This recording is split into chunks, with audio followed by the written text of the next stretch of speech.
We're going to get into one of our staple segments we're going to have, especially on these episodes that are right after the week that was, and it's just basic buy or sell, okay? Who are we buying? Who are we selling? Maybe we're buying somebody at their low point, or maybe we're buying more after they've had a really strong week, and vice versa. There's going to be guys who have had bad weeks, and are we going to sell them, or are we going to hold on and hope that there's better stuff on the horizon? So, Matt, tossing it to you. Who is your first one you want to talk about? Who are you buying after week 1 of the 2022 NFL season? Oh, man, there's so many good options out there this week. I think, it's hard not to go with anyone on the Kansas City Chiefs. Patrick Mahomes and Andy Reid showing what they can do without Tyreek Hill. Yes, sir. People saying all offseason he was going to be exposed and he was a one-trick pony. And, you saw yesterday they lit it up, and honestly, the offense looked about as good as it's ever been, if not better. So I think you gotta hammer it all down. This could be bold take right here. If they play like this, Patrick could break all the records this season. This team could go all the way to the top and win another championship. What about you, Ben? Yeah, that's one. I'm glad I didn't write that down, but I definitely feel that way. Come on. I think we've been on that boat for a long time. We haven't went anywhere, but it's a gimme. I've got one that when I realized this even took place, I had been watching the Chiefs game closely, and when I figured out this had happened, it was kind of like mind-blowing. So the Giants, they won their game. They went for 2 at the end to beat the Tennessee Titans, okay? But I really want to focus on Saquon. Saquon, oh yeah, I faded him in fantasy this year, and I gave some thought in all my drafts to giving him a shot, just feeling like his stock is as low as it's ever going to get. He's never going to be more low than he was heading into this season. But when he would talk in interviews, it was pretty clear that he was determined to prove people wrong and to show them that, these injuries, they did what they did to him, but that old guy was still in there. And week 1, Saquon Barkley, 18 carries, 164 rushing yards. He averaged 9.1 yards per carry against the Tennessee defense that was really good last year.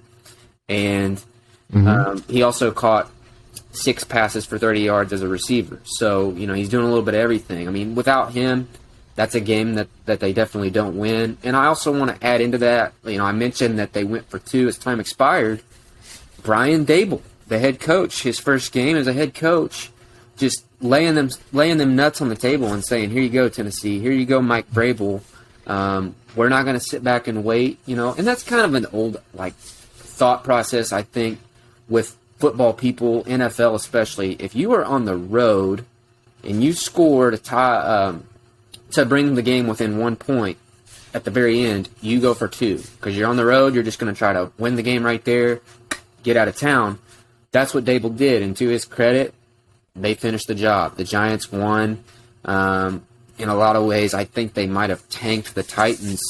I know that's an extreme statement between the Harold Landry injury they had and that loss yesterday with some really tough games ahead on their schedule.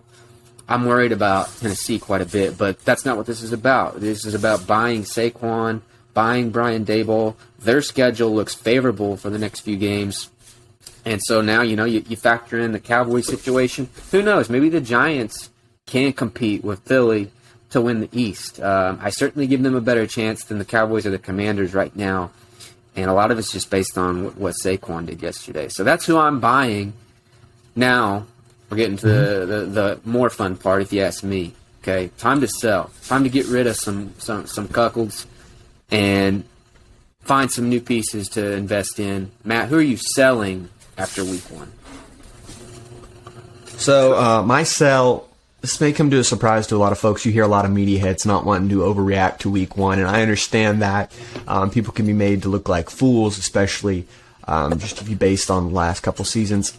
I'm not afraid to roll the dice on this one. I am selling Aaron Rodgers and the Green Bay Packers right now for all they're worth. I know last season they got killed by the Saints and they found a way to turn around and be that number 1 seed.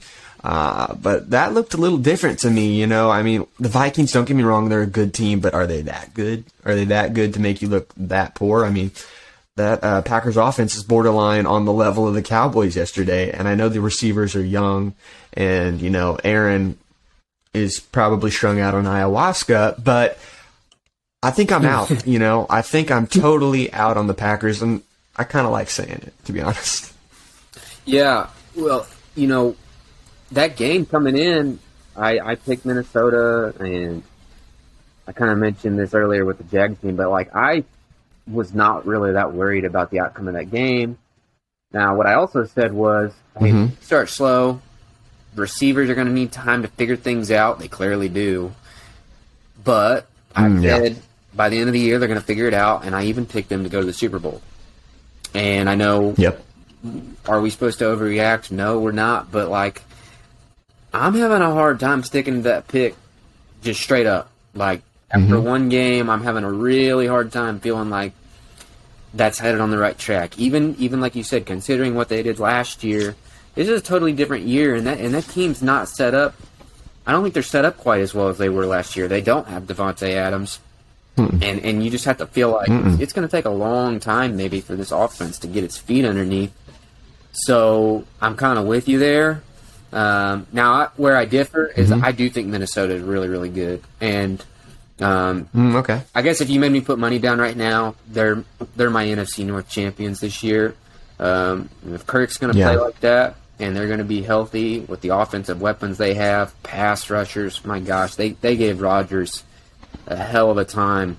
And, you know, it helps when the other team can't block. The Packers, they did not block, but with the injuries they have on their offensive line. But it is what it is right now. And to your point, I just think Green Bay, Rodgers, they got a shit ton of work to do. So I'm going to, in a similar vein, I'm looking at a quarterback here, a quarterback that I'm selling, and that's Derek Carr from the Las Vegas Raiders. Okay, I know Bass Daddy, and folks, those of you listening, we haven't got to introduce you to Bass Daddy yet.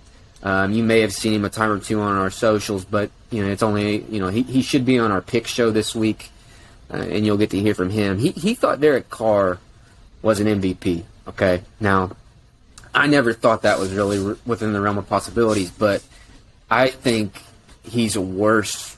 Just based, if you go by what we saw yesterday, sure, Chargers defense, they got some studs and they're legit.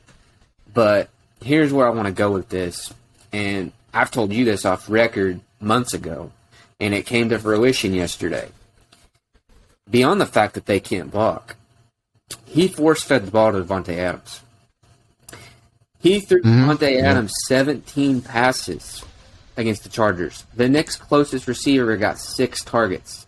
So he basically threw 3 times as many passes to Adams as he did any other receiver on their team. That includes Darren Waller, Hunter Renfrow. They talk about, we got this guy, this guy, this guy. It doesn't matter because in his mind, he's clearly so damn wrapped up in getting the ball to 17 and satisfying 17.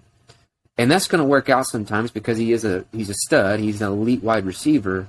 But it's going to hurt the offensive efficiency. It's the same reason why you can look at the Chiefs yesterday and say, their offense might actually be better without Hill because they are just kind of, pitter-pattering, hitting whoever's open. It doesn't matter what your name is. Doesn't matter where you came from. That's tough to deal with. But the Raiders, if Carr can't stop what he did yesterday, the game plan is going to be really simple. They're just going to shade to Adams over and over. You're going to have more things like 3 interceptions, which Carr had yesterday. He's not a guy who's known for turning the ball over. His whole career, he's never really had high interception totals. So 3 in a game is kind of a big deal, and I think it's an indictment of, maybe where they're headed. Time will tell, but I'm selling Derek Carr straight up after 1 week, and I don't really feel too bad about that. So anyway, do you have any takes on Carr real quick before we move on to the game reviews? No, I mean, I definitely see your point on Carr. A lot of people talk about him being an MVP caliber type player. And with the receiving core like that, I mean, this team should be super dangerous. That's true, right? I mean, if he played halfway decent yesterday, they should have arguably, I know the Chargers are played pretty well, and they're a great team all around, but arguably the Raiders could have won that game if he just played a mediocre game. Am I right? Yeah. Well, only ended up losing by 5. Now, I know that part of that looked a little better because they scored at the end, and so you closed a gap from, I think it was 24-13, and then they... But anyway, we'll get into Chargers and the Chiefs, of course. The huge game Thursday night. You know, Amazon licking their chops.